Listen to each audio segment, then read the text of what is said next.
आपा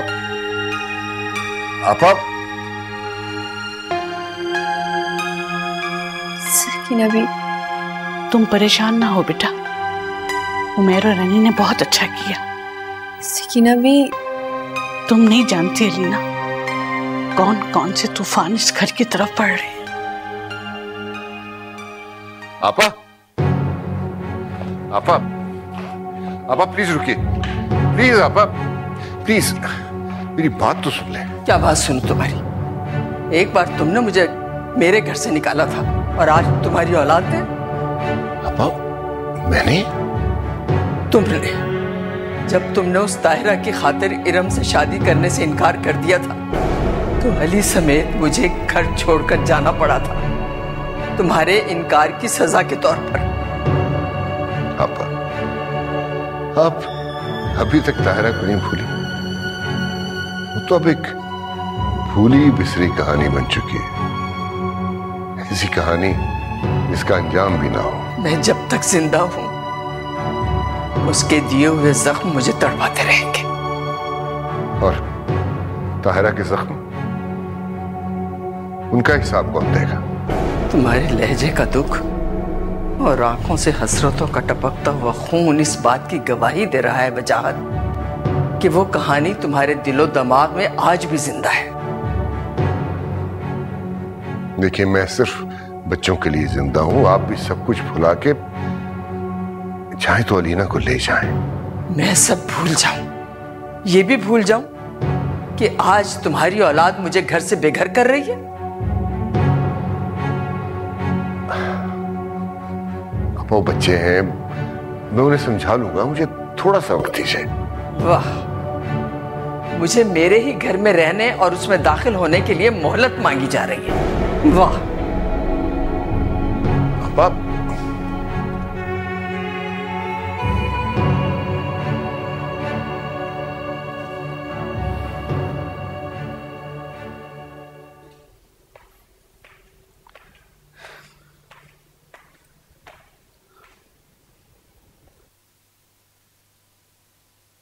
वजाहत मियां,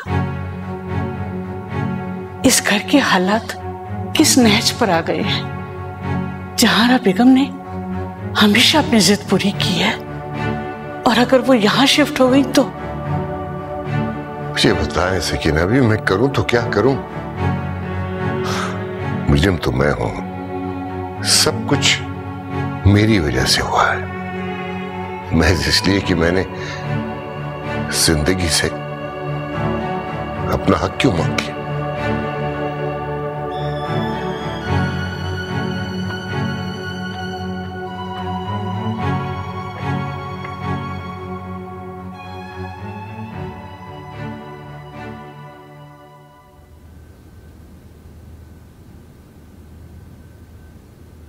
मैं आखिर हमारी जिंदगी में वो लम्हा कब आएगा जब हम सुकून का सांस ले सकेंगे? हर रोज एक के बाद एक प्रॉब्लम। तुम टेंशन क्यों ले रही हो? तुम एक काम करो ना, थोड़े दिन के लिए आंटी के घर चली जाओ। अम्मी मुझे वहां टिकने दें तब ना। और वैसे भी अगर मैं चली गई तो पापा अकेले हो जाएंगे, उनका ख्याल कौन रखेगा? अरे अब्बा की फिक्र मत करो, वो शुरू से ही अकेले रहने के आदी हैं, अपना ख्याल खुद रख सकते हैं। वैसे उमैर, पापा ने बहुत कुर्बानियां दी हैं तुम्हारे और अलीना के लिए। ठीक कह रही हो। तुम्हें पता है, अलीना के हलक में दूध का पहला कतरा टपकाने वाले अब्बा थे। जब मैंने होश संभाला तो मैंने अब्बा को देखा, मामा को नहीं देखा।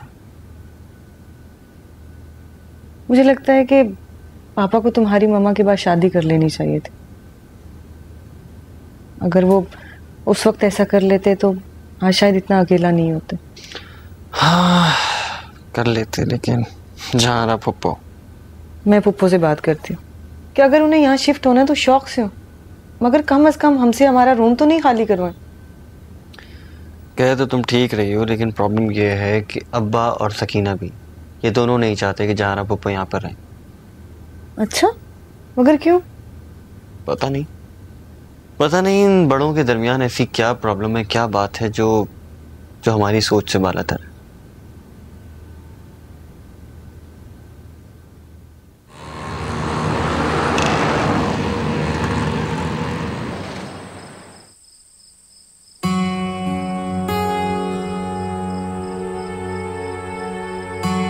वक्त मुझे दोहराई पर लाकर खड़ा कर देना चाहता है।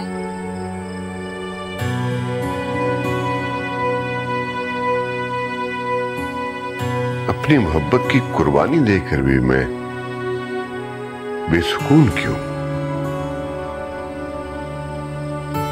वजाहत खुद जिम्मेदार है इस तबाही के। उन्हें मुझसे कुछ छुपाना नहीं चाहिए था।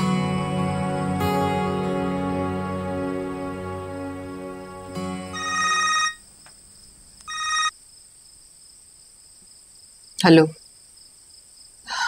मुझे कल कागजात मिल जाएंगे ना? तो तुम्हें सिर्फ तलाक के कागजात का इंतजार रहता है? हमारे बीच सब कुछ तय हो चुका है। मैंने इस बात से कब इनकार किया है, लेकिन जिस बेटी के लिए तुम मुझे ठुकरा रही हो, क्या उसे उम्र भर के लिए छोड़ सकती हो? बेटी की कुर्बानी देना होती तो आपकी जिंदगी से खुद तो कभी अलग ना करती। तो फिर वादा करो, कभी भी ऐनी की मां बनके मेरे घर की दहलीज पे कदम नहीं रखोगी, इसलिए कि तुम्हारा पहला ही कदम ऐनी की खुशियों का कातिल साबित होगा। वजाहत? जहां आपा हमारी तरफ शिफ्ट हो रही है। अच्छा हुआ आपने पहले से बता दिया।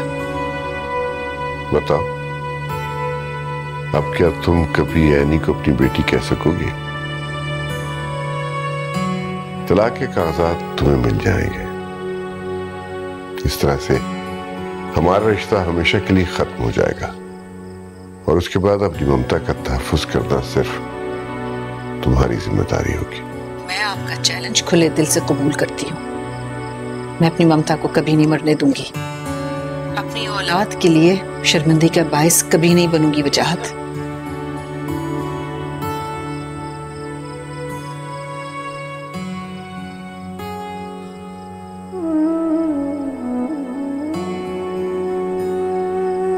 वजाहत, आपकी जुदाई का दुख उठा लूंगी, लेकिन अपनी औलाद के सामने शर्मिंदा नहीं होंगी। मेरी ममता मुजरिम नहीं कहलाएगी।